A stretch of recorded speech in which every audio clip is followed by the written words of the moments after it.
essa palavra, ela vai mexer no teu ser de maneira tal que aquilo que estava fora do lugar, ele vai começar a ir para o lugar. Aquelas desesperanças, aquelas tristezas, aquelas angústias, aquelas incertezas, essa palavra, quando ela é lida, quando ela é analisada, meditada por nós, tudo isso começa a ganhar um sentido. Então, o salmista, que possamos nos comportar a exemplo do salmista no capítulo 119, versículo de 9 a 16, quando ele diz assim: como purificará o mancebo o seu caminho, observando conforme a sua palavra?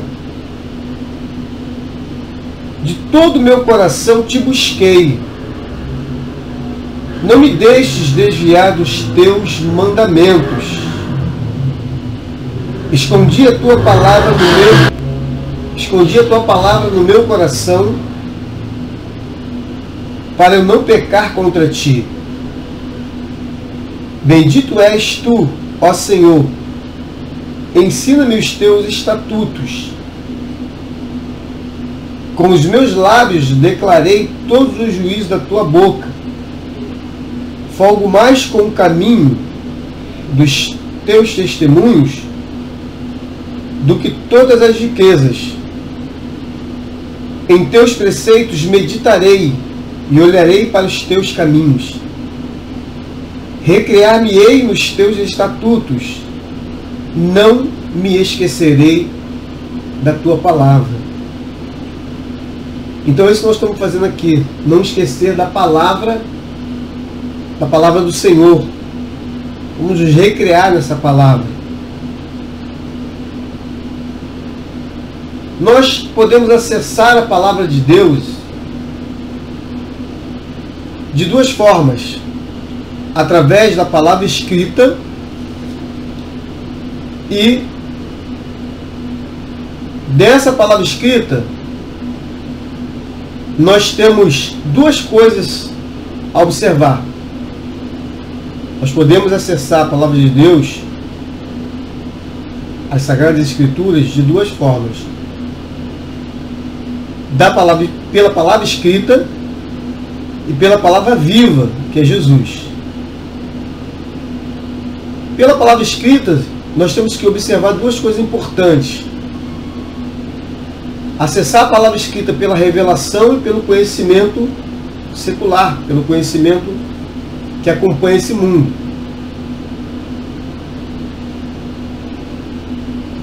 Quando nós acessamos a palavra pela palavra escrita, lemos aqui, por exemplo, em Apocalipse, capítulo 1, versículo 3, diz assim: bem-aventurado aquele que lê e os que ouvem as palavras desta profecia e guardam as coisas que nela estão escritas, porque o tempo está próximo.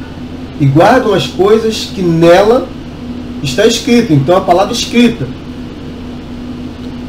Quando Paulo ele nos escreve na carta aos Romanos, capítulo de número 15, versículo de número 4, ele diz assim: porque tudo que dantes foi escrito, para o nosso ensino foi escrito, para que pela paciência e consolação das Escrituras tenhamos esperança.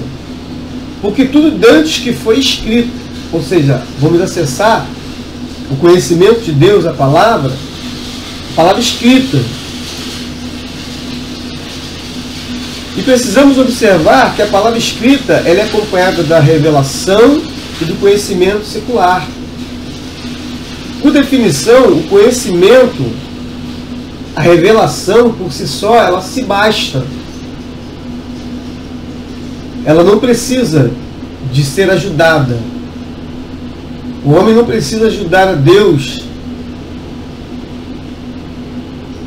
falando ele a partir da revelação. O conhecimento secular não seria necessário em todos os casos, porque o Senhor pode revelar a palavra ao mais humilde, que não tenha, muitas vezes, nem o primeiro grau, o segundo grau, a faculdade, mas ele pode revelar o mais simples, ao mais humilde. E em muitos casos é necessário conhecimento secular, mas o conhecimento secular, ele por si só, ele não se basta. Se nós tentarmos avançar apenas com o conhecimento secular, com o conhecimento teológico, com o conhecimento de fundamentos antropológicos, sociológicos, filosóficos, a gente não vai muito longe. Porque o conhecimento secular, ele depende da revelação. Nós entendemos isso quando lemos a segunda carta de Paulo aos Coríntios, no capítulo de número 2, do versículo de 9 a 16, Paulo, ele nos mostra o seguinte. Primeira carta de Paulo aos Coríntios, capítulo 2, versículo de número... Capítulo 2, versículo de número 9. Paulo mostra isso, que sem a revelação, o conhecimento secular, ele não vai muito longe. Por quê? Vamos ver o que Paulo nos ensina no capítulo 2 da primeira carta aos Coríntios, no versículo de 9 até o 16, que diz assim: mas como está escrito, as coisas que o olho não viu e o ouvido não ouviu e não subiram ao coração do homem, são as que Deus preparou para os que o amam. Mas Deus não as revelou pelo seu Espírito, porque o Espírito penetra todas as coisas, ainda as profundezas de Deus. Porque qual dos homens sabe as coisas do homem, senão o Espírito do homem que nele está? Assim também, ninguém sabe as coisas de Deus, senão o Espírito de Deus. Mas nós não recebemos o Espírito do mundo, mas o Espírito que provém de Deus, para que pudéssemos conhecer o que nos é dado gratuitamente por Deus, as quais também falamos, não com palavras de sabedoria humana, mas com as que o Espírito Santo ensina, comparando as coisas espirituais com as espirituais. Ora, o homem natural não compreende as coisas do Espírito de Deus, porque lhe parece loucura, e não pode entendê-las, porque elas se discernem espiritualmente. Mas o que é espiritual discerne bem tudo, e ele de ninguém é discernido. Porque quem conheceu a mente do Senhor para que possa instruí-lo? Mas nós temos a mente de Cristo. Então esse texto, ele é claro quando ele mostra que sem a revelação nós não chegaremos muito longe, porque o homem natural, ele já diz aqui, não compreende as coisas do Espírito de Deus, porque eles são loucura.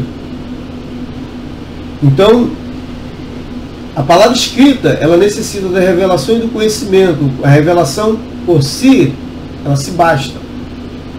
O conhecimento secular, ele depende da revelação. Ele não se basta por si.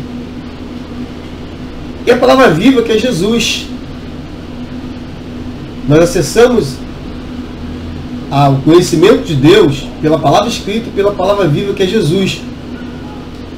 O apóstolo João, no capítulo de número... No primeiro capítulo, quando ele inicia a escrita do seu Evangelho, ele fala assim, no princípio, Evangelho de João, capítulo 1, versículo de 1 a 5, ele diz assim, no princípio era o Verbo, e o Verbo estava com Deus, e o Verbo era Deus. Ele estava no princípio com Deus. Todas as coisas foram feitas por Ele, e sem Ele nada do que foi feito se fez. Nele estava a vida, e a vida era a luz dos homens. E a luz resplandece nas trevas, e as trevas não compreenderam. Até o verso 5. No verso 14, ele fala assim: o Verbo se fez carne e habitou entre nós, e vimos a sua glória como a glória do unigênito do Pai, cheio de graça e de verdade. Então ele está dizendo aqui que Jesus, o Verbo de Deus, estava com ele, e o Verbo era Deus. O Verbo é Jesus, a palavra viva ao homem. E aí, para se ter uma experiência com a palavra viva, com o Verbo de Deus, que é Jesus, ela precisa ser uma experiência pessoal, não é uma experiência de conhecimento escrito. Não adianta uma pessoa estudar a vida inteira, fazer faculdades, fazer pós-graduações, doutorado e pós-doutorado, para ver se encontra Jesus, a palavra viva. Ele não vai conseguir isso. Pode fazer médio em teologia, bacharel em teologia, ele pode fazer doutorado em teologia, pós-doutorado, pode escrever dezenas de livros, mas para ter o encontro com a palavra viva, que é Jesus, é uma experiência pessoal.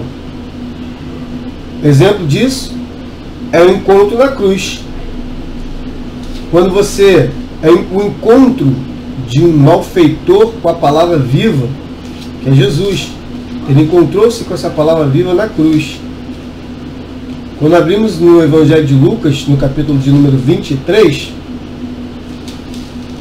nós lemos esse conhecimento, nós adquirimos esse conhecimento aqui. Esse encontro com a palavra viva. Esse homem foi muito feliz, que era um malfeitor, e teve esse encontro com o próprio Jesus na situação da cruz, no momento em que ele morria pela humanidade. Esse homem foi um privilegiado. Não que todos nós que depois, ao longo dos séculos, tivemos um encontro com Jesus, não sejamos, somos. Mas aquele ali teve uma experiência única. Capítulo de número 23, versículo 33, diz assim: e quando chegaram ao lugar chamado a Caveira, ali o crucificaram. E aos malfeitores, um à direita e outro à esquerda. Do verso 39 em diante, nós lemos assim, do 39 ao 43, nós lemos assim: e um dos malfeitores que estavam pendurados, blasfemavam dele, dizendo: se tu és o Cristo, salva-te a ti mesmo e a nós. Respondendo, porém, o outro, repreendia-o, dizendo: tu nem ainda temes a Deus, estando na mesma condenação? E nós, na verdade, com justiça, porque recebemos o que os nossos feitos mereciam, mas este nenhum mal fez. E disse a Jesus: Senhor, lembra-te de mim quando entrares no teu reino. E disse-lhe Jesus: em verdade te digo que hoje estarás comigo no paraíso. Então aqui esse malfeitor, esse criminoso, foi condenado à morte de cruz, porque os malfeitores, naquele momento da história, a norma daquela nação ali, daquela administração pública, era que fossem morte de cruz. Tanto que Jesus foi encontrado entre os malfeitores, diz a profecia. E ele ali teve encontro com a palavra viva, que é Jesus. E ele não estudou para isso. Ele não precisou estudar, ele teve um encontro com Jesus ali. Eu não estou dizendo que não seja, nós entendemos que precisamos estudar. Mas eu estou dizendo que a revelação, ela não depende do conhecimento secular. Mas o conhecimento secular depende, precisa da revelação. Se não podemos estudar para conhecer profundamente, a revelação nos virá. Porque Deus é misericordioso, Ele revela aos mais simples. Mas se pudermos estudar, com toda certeza poderemos ir mais longe, levados pela revelação. Poderemos ir mais longe do ponto de vista humano, e do ponto de vista espiritual é infinito onde podemos chegar. O encontro pessoal com a palavra viva nós encontramos na queda, quando caímos, quando alguém cai, quando nunca conheceu a Jesus, ou quando conheceu, mas perdeu essa referência por alguma razão da palavra viva, temos um reencontro, porque o Senhor está sempre pronto a nos receber novamente. E onde foi esse encontro pessoal com a palavra viva? Encontramos aqui em Atos dos Apóstolos, capítulo de número 9, versículo de 1 a 18, uma história muito interessante, muito conhecida pelos leitores da palavra, pelo mundo. Vamos relembrar aqui esse encontro com a palavra viva após uma queda. Diz assim, Atos dos Apóstolos, no Novo Testamento, capítulo 9, do 1 ao 18. E Saulo, respirando ainda ameaças e mortes contra os discípulos do Senhor, dirigiu-se ao sumo sacerdote e pediu-lhe cartas para Damasco, para as sinagogas, a fim de que se encontrasse alguns daqueles da seita, alguns daquela seita, que eles achavam que era seita, quer homens, quer mulheres, os conduzisse presos a Jerusalém. E indo no caminho, aconteceu que, chegando perto de Damasco, subitamente o cercou um resplendor de luz do céu. E caindo em terra, ouviu uma voz que lhe dizia: Saulo, Saulo, por que me persegues? E caindo em terra, aqui foi a queda. Depois da queda, Saulo teve um encontro com a palavra viva, que é Jesus, a palavra de Deus viva. E ele disse: que és, Senhor?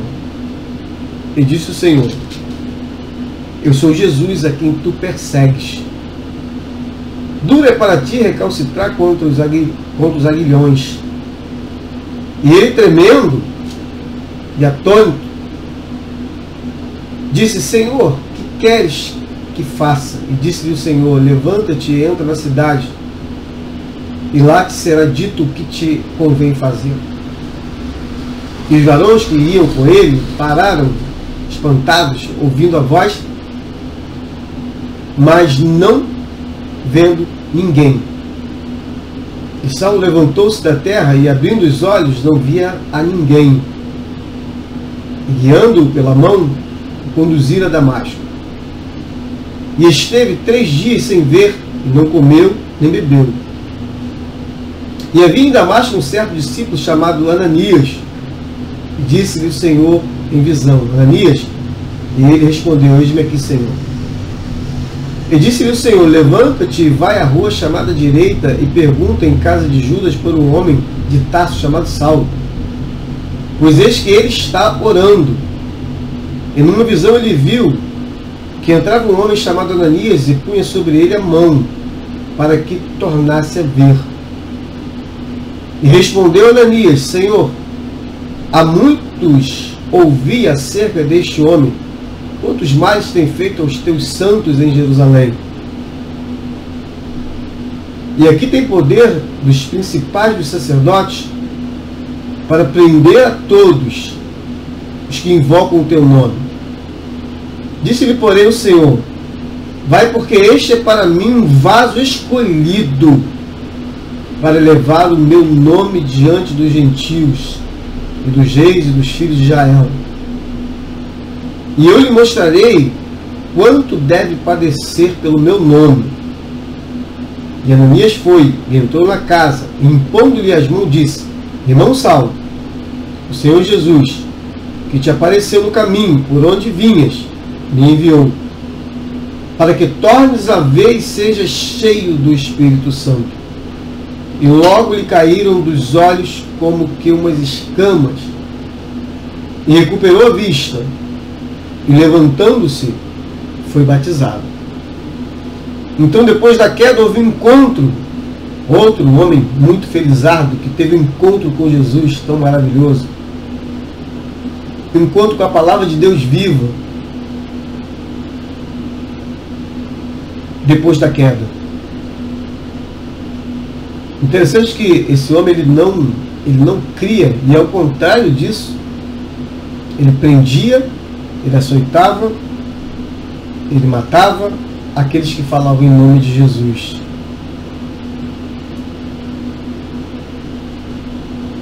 E o próprio Jesus disse: é para mim vaso escolhido, e vai levar o meu nome às nações. E iria entender o quanto ia padecer. Eu sinto dizer que se tem alguém que nos ouve agora e que está perseguindo, que persegue essa palavra, que não acredita, que não quer, ora a Deus para que você tenha o encontro que Saulo teve, e você seja um vaso escolhido e seja cheio do Espírito Santo. Tenha esse privilégio de encontrar-se com a palavra viva que é Jesus. O encontro pessoal pode ser na árvore, um lugar que simboliza a luta de um homem para ver Jesus. A história de Zaqueu, muito linda essa história, esse encontro pessoal com a palavra viva que é Jesus. No capítulo 19 do Evangelho de Lucas, Lucas nos traz esse conhecimento que percorre séculos até chegar a nós, e graças a Deus que chegou. Diz assim a história de Zaqueu. Lucas registra no capítulo 19 assim, do primeiro verso ao verso 10. E tendo Jesus entrado em Jericó, ia passando, e eis que havia ali um varão chamado Zaqueu. E era este um chefe dos publicanos, e era rico, e procurava ver quem era Jesus. E não podia por causa da multidão, pois era de pequena estatura. E correndo adiante, subiu a uma figueira brava para ver o que havia de passar por ali.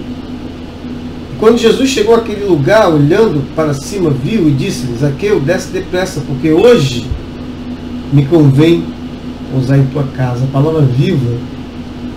Zaqueu teve um encontro com a palavra viva de Deus, que é Jesus. Ele disse: hoje me convém pousar em tua casa. E levantando-se Zaqueu, disse: hoje me convém pousar em sua casa. Verso 6. E apressando-se Zaqueu, desceu e o recebeu gostoso. Em outras traduções disse com muita alegria, com júbilo, com muita felicidade. Porque ele queria ver Jesus, e Jesus o chama. E ele é invadido de uma grande felicidade e recebe o Mestre. E vendo todos isto, murmuraram, dizendo que entrara para ser hóspede de um homem pecador. E levantando-se Zaqueu, disse ao Senhor: Senhor, eis que eu dou aos pobres metade dos meus bens. E se em alguma coisa tenho defraudado alguém, o restituo quadruplicado. E disse-lhe Jesus: hoje veio salvação a esta casa, pois também este é filho de Abraão, porque o Filho do Homem veio buscar e salvar o que se havia perdido. Então, quando eu digo encontro da árvore, a árvore, eu imagino que simboliza um lugar de luta e de vontade de encontrar-se com Jesus. Talvez você tenha desejo de ter um encontro com Jesus e tenha se esforçado tanto para ter esse encontro e não consegue. Mas continue. A sua árvore vai chegar. Você vai subir. A árvore simboliza um lugar de encontro, um lugar onde você vai ver Jesus, Jesus vai te ver e vai te chamar para entrar na tua casa. E você que já teve esse encontro, mas por diversas razões está caminhando como uma ovelha perdida e se esforça para rever Jesus, e se esforça para enfrentar a multidão de problemas e de dores, para se aproximar dele de novo, e até agora não conseguiu, ele vai te ver. Na verdade, ele já está te vendo, mas ele vai te ver no momento especial em que você vai encontrar a tua árvore. Você vai vê-lo, ele vai te ver, e vai haver um reencontro com essa palavra viva que é Jesus.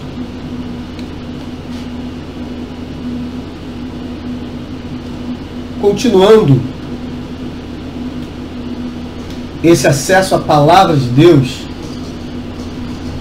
nós precisamos mergulhar no estudo, na revelação dessa palavra. Quando lemos o salmista no Salmo 119, verso 130, ele diz que a exposição das palavras do Senhor dá luz, dá entendimento. Quando lemos em Isaías, capítulo 34, versículo 16, Isaías, através do Espírito Santo de Deus, ele escreve: busque no livro, leia. Essas coisas não faltarão, não falhará. Busque no livro e leia, no livro do Senhor. Precisamos ler, estudar. Quando Paulo fala em Timóteo, ele mostra ali na segunda carta, no capítulo 2, versículo 15, ele mostra a necessidade de conhecermos, de estudarmos a palavra, para que à medida que estudemos, a revelação nos venha, desvendando todo o conhecimento.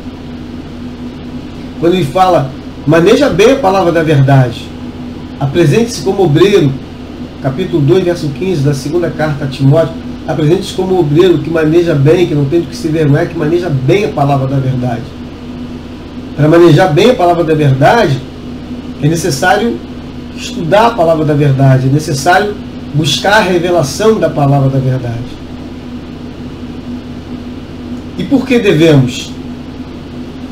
Porque nós vivemos uma batalha espiritual, e essa batalha ela é revelada por Paulo no livro, na carta aos Efésios, no capítulo de número 6, verso 10 a 17. Paulo deixa claro que é uma batalha. Nós não aceitamos a fé no ser humano, ele não aceita a fé em Cristo. Não é apenas para ser salvo. É para ser salvo, mas antes de ser salvo, ele vive uma batalha intensa nessa vida. E essa batalha está revelada aqui no capítulo 6 do livro da carta aos Efésios, capítulo 6, versículos de 10 a 17, quando Paulo fala assim, ele começa a dizer assim: no demais, irmãos meus, fortalecei-vos no Senhor e na força do seu poder, revesti-vos de toda a armadura de Deus, para que possais estar firme contra as astutas ciladas do diabo. Porque não temos que lutar contra a carne e o sangue, mas sim contra os principados, contra as potestades, contra os príncipes das trevas deste século, contra as hostes espirituais da maldade nos lugares celestiais. Portanto, tomai toda a armadura de Deus, para que possais resistir no dia mau, e havendo feito tudo, ficar firme. Estai, pois, firme, tendo cingido os vossos lombos com a verdade, e vestido a couraça da justiça, e calçado os pés na preparação do evangelho da paz, tomando sobretudo o escudo da fé, com o qual podereis apagar todos os dardos inflamados do maligno. Tomai também o capacete da salvação e a espada do Espírito, que é a palavra de Deus, Então Paulo fala de armadura, fala de espada, fala de escudo, fala de capacete. E ele fala da espada, que é a palavra. E não se vence uma batalha espiritual sem a espada, que é a palavra. Não se vence. Não é possível. Porque da palavra emana o som, da palavra emana o louvor, da palavra emana a oração, da palavra emana toda a graça, todo o poder de Deus.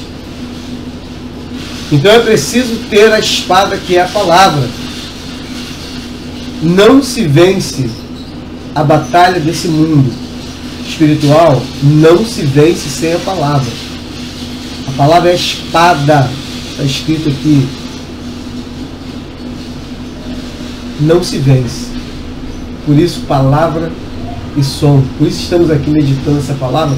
Por isso estamos aqui forjando o nosso aparato. Estamos aqui nos alimentando, estamos aqui para que essa palavra nos faça resistir no dia mal. Porque não temos que lutar contra a carne nem contra o sangue, mas contra as hostes espirituais da maldade. Está havendo uma inversão de valores nesse mundo, e está todo mundo sabendo, está todo mundo percebendo, está todo mundo vendo. A natureza está sendo mexida, mudada, a natureza humana. Mas essa luta não é contra a carne, não contra o sangue, é contra as hostes espirituais da maldade. Mas as armas da nossa milícia, Paulo diz em Coríntios 10, 4, as armas da nossa milícia não são carnais, mas poderosas em Deus para destruir fortalezas. E finalmente Pedro, o apóstolo Pedro, ele nos diz, nos ensina que temos que ter essa palavra escrita, essa palavra viva, essa espada. Temos que saber responder a razão da esperança que temos. Se nos perguntarem, que esperança é essa que vocês têm num mundo tão caótico, num mundo sem recuperação? Porque esse mundo aqui, esse mundo físico, que está acontecendo com a mente dos homens, é um mundo sem recuperação. Mas por que vocês têm esperança? Qual a esperança de vocês? Pedro fala, quando perguntarem a vocês qual a razão da esperança de vocês, vocês têm que estar preparados para responder. Onde é que está essa palavra, essa instrução de Pedro? Vocês devem estudar, buscar o conhecimento e a revelação da palavra, porque sem a palavra não se vence. Capítulo de número 1 da primeira epístola do apóstolo Pedro, no capítulo 1, versos 26 e 27. Veja o que Pedro nos ensina. Capítulo de número 26 e 27 da primeira carta de Pedro.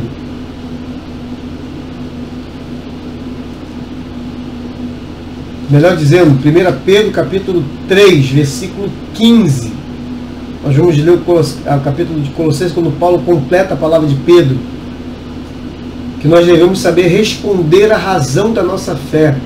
E a única forma de saber responder à razão da nossa esperança, da nossa fé, da nossa confiança, é através da palavra. Então, 1 Epístola de Pedro, capítulo 3, versículo 15. Pedro diz assim,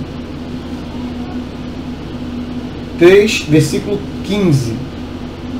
Pedro diz assim, antes, santificai a Cristo como Senhor em vossos corações, e estais sempre preparados para responder com mansidão e temor a qualquer que vos pedir a razão da esperança que há em vós. Santificai a Cristo como Senhor em vossos corações. E estáis sempre preparados, sempre preparados. Por isso estamos aqui. Nesse momento estamos nos preparando para responder à razão da nossa fé, à razão da nossa esperança. Com mansidão e temor. A qualquer um que vos pedir a razão da esperança que é em vós. E qual é a esperança que é em vós? Paulo complementa, quando Paulo escreve aos crentes em Colossenses, no capítulo de número 1, versículo 26 e 27, quando Paulo fala assim: o mistério que estava oculto desde todos os séculos e em todas as gerações, e que agora foi manifesto aos seus santos, aos quais Deus quis fazer conhecer quais são as riquezas da glória deste mistério entre os gentios, que é Cristo em vós, esperança da glória. Essa é a razão da nossa esperança, essa é a razão da nossa fé, essa é a razão de crermos, essa é a razão de estarmos aqui, de proclamarmos essa palavra ao mundo, nessa guerra espiritual, nessa guerra que não é contra a carne nem contra o sangue. Jesus Cristo em nós, a esperança da glória de Deus. E finalmente, finalizando, a falta do conhecimento, ela nos deixa em perigo. Porque a falta de conhecimento destrói. Veja o que a palavra do Senhor, através do profeta Oséias, no capítulo 4, versículo 6, Oséias, um dos profetas menores, está no Novo Testamento, logo depois de Daniel, ele é o primeiro livro dos profetas menores, no capítulo 4, verso 6, olha o que nos diz o Senhor através de Oséias, capítulo 4, versículo 6, o meu povo foi destruído porque lhe faltou conhecimento, porque tu rejeitaste o conhecimento, também eu te rejeitarei, para que não sejas sacerdote diante de mim, visto que te esquecestes da lei do teu Deus, também eu me esquecerei de teus filhos. Conhecimento, a falta de conhecimento destrói o povo. A falta de conhecimento destrói. Rejeitar o conhecimento de Deus, a revelação, o conhecimento destrói. Esquecer da lei do Senhor, da sua palavra, destrói. Nós não podemos esquecer. O Senhor disse a Josué no capítulo 1, medita nesta lei de dia e de noite, para não esquecer. Nós não podemos esquecer da razão da nossa esperança, Jesus Cristo em nós, esperança da glória, Colossenses capítulo 1, versículo 26 e 27. A falta de conhecimento destrói. A falta de conhecimento nos faz cometer erros que não deveríamos cometer. O próprio Jesus disse em Mateus capítulo 22, versículo de número 29, quando os saduceus foram questioná-lo a respeito dos céus, a respeito da ressurreição, Mateus registra assim o que Jesus ensina sobre o conhecimento, sobre a revelação. Capítulo de número 22 do Evangelho de Mateus, versículo de número 29.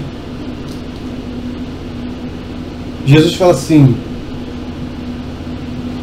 Jesus, porém, respondendo, disse-lhes: errais não conhecendo as Escrituras, nem o poder de Deus. Errais não conhecendo as Escrituras, não lendo, e o poder de Deus, a revelação. Que a palavra do Senhor, ela cumpra o seu propósito no seu coração. Você que conhece a palavra, debruce-se sobre a palavra. Você que já aceitou essa fé, a partir de hoje, afia essa espada. Apresenta-te como obreiro, como quem que manobre bem, que maneje bem a palavra da verdade. busque o conhecimento. Mas não só o conhecimento, busque a revelação. Porque o conhecimento secular por si não se basta, mas a revelação, sim, ela por si ela se basta e ela enaltece o conhecimento humano. Com a revelação, você leva a palavra de salvação. Apenas com a revelação, apenas com o conhecimento secular, vai lhe faltar alguma coisa. Que essa palavra, ela enraize em nossos corações, e que estejamos prontos para essa batalha que não é contra a carne, que não é contra o sangue, mas contra as potestades. E não vamos esquecer dessa palavra, e não vamos esquecer que sem essa palavra não se vence o mundo espiritual. É só por essa palavra. Que Deus abençoe as nossas vidas. Essa mensagem estará sendo postada no canal Ministério Palavra e Som, para que essa mensagem possa repercutir e ficar todos os dias, para que possamos estar sempre lembrando dessa palavra. Esse é o objetivo.